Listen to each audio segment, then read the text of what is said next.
నిన్న CJP party Jantar Mantar దగ్గర అయితే ధర్నా చేయడం స్టార్ట్ చేసింది. ఆ ధర్నానైతే పార్లమెంట్ వరకే విస్తరించింది. దీనికి ముఖ్య కారణం ఏంటంటే ఎడ్యుకేషన్ మినిస్టర్ మారాలి. ఆయన ధర్మేందర్ ప్రధాన్‌ని ఒక్కడిని మారిస్తే ఈ సొసైటీ బాగుపడతదంటే గవర్నమెంటే తీసుకుంటది యాక్షన్. కానీ ఆయన కాదు కదా! నీట్ పేపర్ లీక్ చేసినది. సరే ఒక విద్యా మంత్రిగా ఉన్నంత మాత్రాన ఆయనైతే దీంట్లో ప్రత్యక్షంగా పాల్గొనలేదు. మరి పాల్గొననప్పుడు ధర్నాలెందుకురా బాబు! సరే నువ్వు ఇప్పుడు మనకు కావాల్సిన మార్పేంటంటే విద్యా వ్యవస్థలో మార్పు.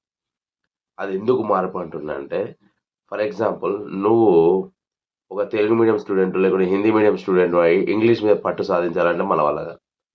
కాదు అంటే అర్థమైంది. చాలామంది ఒక 70 మెంబర్స్ గవర్నమెంట్ స్కూల్‌లలో చదువుతారు. అక్కడ ఎక్కడుంటది ఎడ్యుకేషను? తెలుగు మీడియమో, హిందీ మీడియమో, తమిళ్ మీడియమో ఉంటది. నువ్వు ఆ మాధ్యమికంలో బోధిస్తే ఆ సబ్జెక్ట్ వాళ్ళకు అర్థమైతది. అదే తప్ప నువ్వు ఫస్ట్ నుంచి 10థ్, ఇంటర్ తెలుగులో చదివి, లేకుంటే హిందీ మీడియంలో చదివి, సడెన్‌గా ఇంగ్లీష్ అంటే కష్టమైతది. అందుకే చాలామంది ఇంజినీరింగ్ డ్రాప్ అవుట్ అయితారు. అసలు వాళ్ళ దగ్గర స్కిల్స్ లేకపోవడానికి మెయిన్ రీజన్ ఇదే. ఇట్లాంటి దాని మీద ఫైట్ చేయాల్సింది పోయి, వాడు రాజీనామా చేస్తే ఒక్కడి వల్లనే అయితది అనుకుంటే, అందరూ ఎళ్ళండి. అది కాదు కదా! అరే! ఇప్పుడు ఉన్న మార్పులేంటి? మనము నెక్స్ట్ టైమ్ ఇట్లా రిపీట్ కాకుండా చూసుకోవాలి. సరే నీట్ పేపర్ లీక్ అయింది. చాలామంది చనిపోయారు. అది బాధాకరం. కానీ నెక్స్ట్ టైమ్ ఇట్లా రిపీట్ కాకుండా దీనిపైన కొన్ని సంస్కరణలు తేవాలి. అంటే మార్పులు, చేర్పులు చేస్తే సక్సెస్ అయితాం.